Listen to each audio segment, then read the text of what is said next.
For tens of thousands of years, the only thing on TV was the sky at night and nature and other people's bodies.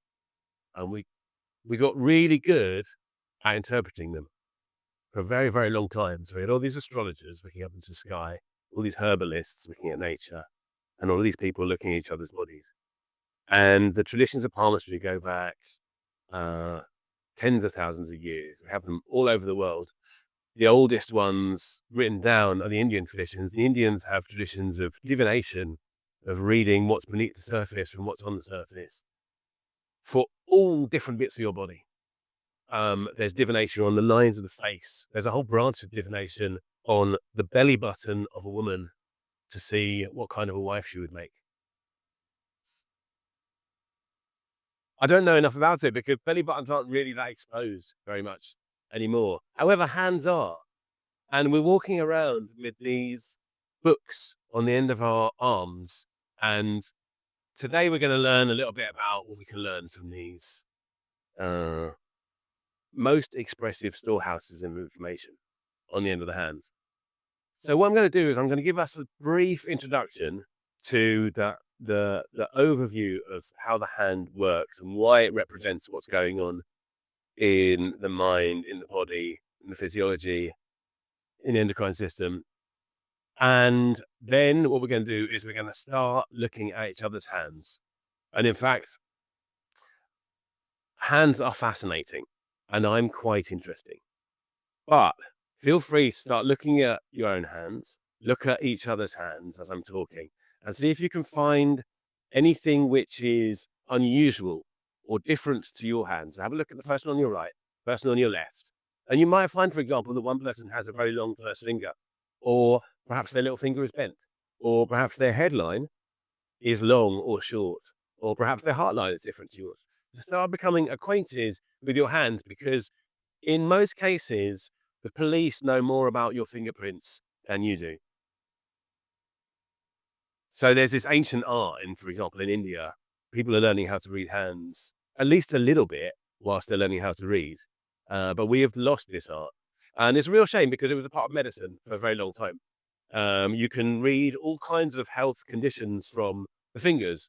I'll give you an example, what's called venous return. If you push the top of the hand here, top of the finger, and then you count how many seconds it takes for the white to go back to red, you can tell about the circulation, how quickly the blood returns.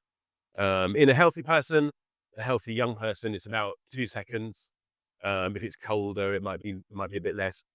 You can tell all kinds of things from the ridges in the nails, how the nails are constantly growing. So what's going on, for example, let's say 3 months ago, if something's going on, you can often tell because there'll be a calcium deposit halfway up the nail because it takes 6 months for the nail to grow from here to here.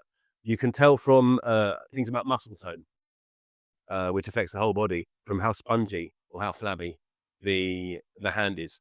You can also tell a lot about, for example, the endocrine system.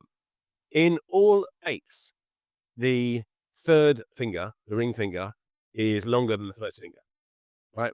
And in most humans, the same is the case. But in about 10% of humans, the first finger is longer than the third finger.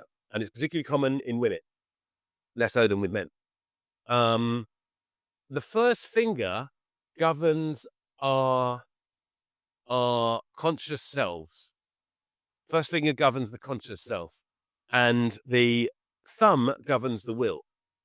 We'll talk about that a little bit later. But it's very interesting. As we move through the apes, from monkeys through to chimpanzees, through to us, the thumb starts to come round. And we can think about how the will starts to move into opposition to the rest of the organism. Right? There are no monkeys or apes who go on hunger strike, for example. But human beings have found ways to kill themselves, for example, right? It's not other creatures where the thumb faces the fingers. It's only humans where the thumb is in opposition to the fingers. And it's only humans where the ego and the will can be against the rest of the body. So that's rather interesting. The first finger gets longer as you go through the apes, and with humans, the first finger can occasionally be longer than it is in longer than the third finger, for example. And this governs the conscious aspect of the person. All right. If you imagine a baby in the womb like this, right, the thumb is the closest thing to the baby. And often after a baby is born, the first thing they'll do is try and suck the thumb. The thumb in palmistry governs the will. And we hear this in our everyday language. We talk about being under somebody's thumb. You know, we express whether we want something or we don't with our thumbs up or our thumbs down. Yeah. So the thumb governs your will, and you can tell a lot about someone's will by, for example, how stiff the thumb is. Right. So have a look, see if your neighbor has a stiff thumb or a very floppy thumb.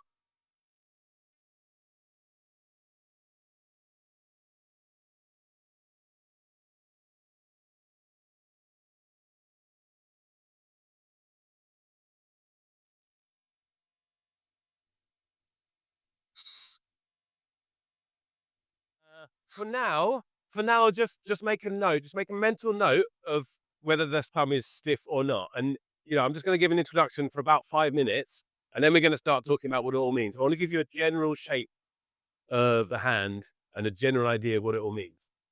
So the thumb governs the will, and you can tell a lot about the will by the strength of the thumb, how far it's held out.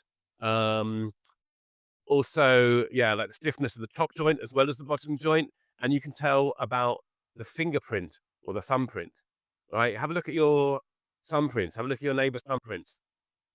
You'll notice do you think you could pull that door back, which has got the fingerprints?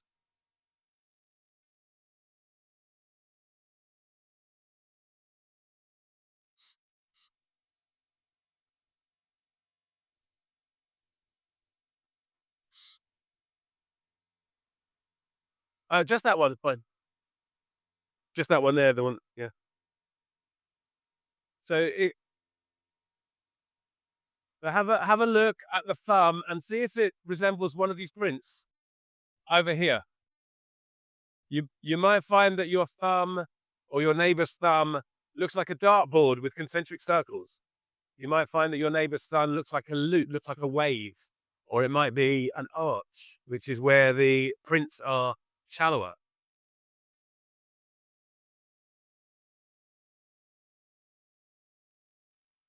Well, it's quite well. So there's like. So let me just tell you a little bit about the prints. The prints on a developing baby are formed in the first 24 weeks of development. So by the 24th week, the prints are fully developed. And identical twins have different fingerprints. Prints are somewhat genetic, but they're also influenced by the first environmental factor which the human being encounters, which is the amniotic fluid. And the way that they grow is fascinating.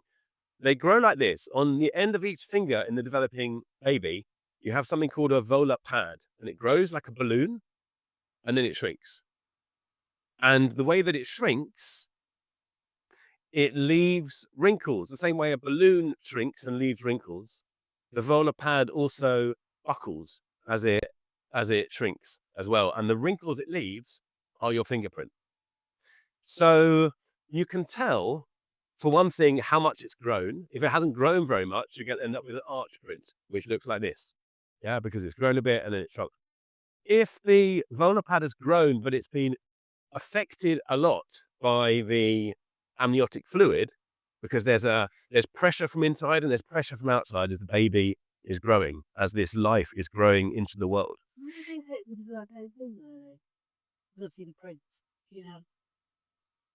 It's complete by 24 weeks. Oh, okay. So I shouldn't think so, no. But there may be other factors which are affecting the pregnancy, which lead to both prints being different and the child being born early. So I wouldn't like to say absolutely not, but no, but they're generally formed by 24 weeks. So, for example, if the volar pad is growing and it is pushed by the amniotic fluid in that direction, right? When it shrinks, it produces a loop because the balloon is kind of like squeezed over to that side. That makes sense? If the volar pad grows straight out and then shrinks back in, you make a whirl print, which is the one which looks like concentric circles. So you can tell how the human is interacting with the environment, how much power is coming out of them in each finger, and each finger governs a different level of the self or the person, right from its formative interactions with the amniotic fluid. Right, that's how we get our prints. And that means you can kind of tell how much power is going into that finger. So what do the fingers mean? I'll just tell you briefly about what fingers mean, a little bit about the shapes, and then I'm going to stop talking. We're going to start moving around and we're going to start examining each other's hand. The thumb is the will, the closest, the most intimate part of the self. The first finger is the conscious person. It's Jupiter in classical palmistry, and it's about it's about person, it's about the self and God. Often when I know something, oh, I know, or you behave yourself. So we use our index finger to indicate what we're interested in, for example.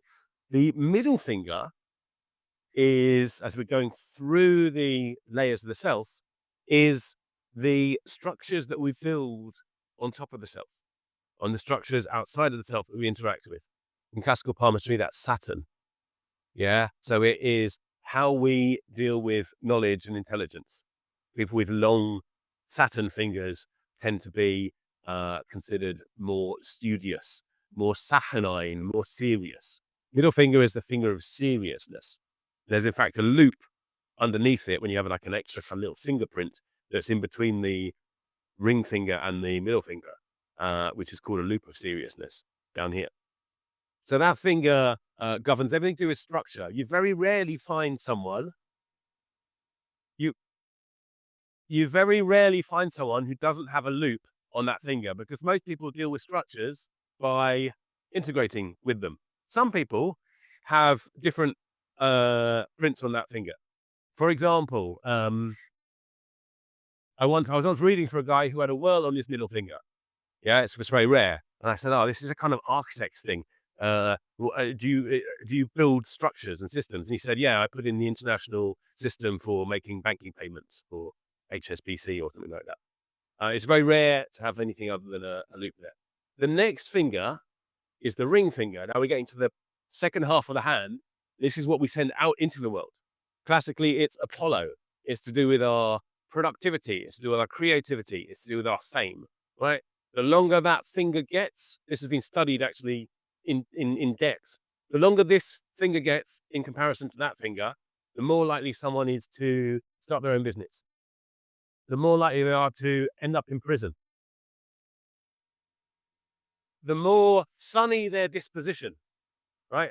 Everything to do with testosterone, because this finger grows under the influence of testosterone in the womb, right? So the longer it gets, the more oomph a person has.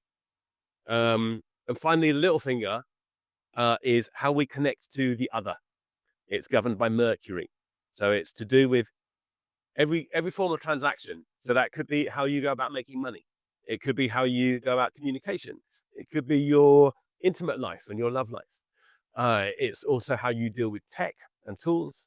And it's also how you deal with other spirits, other lives, other intelligences that are beyond us. Again, this is very rare to have anything other than a loop in the little finger. But if you do have something other than a loop in the little finger, let me know.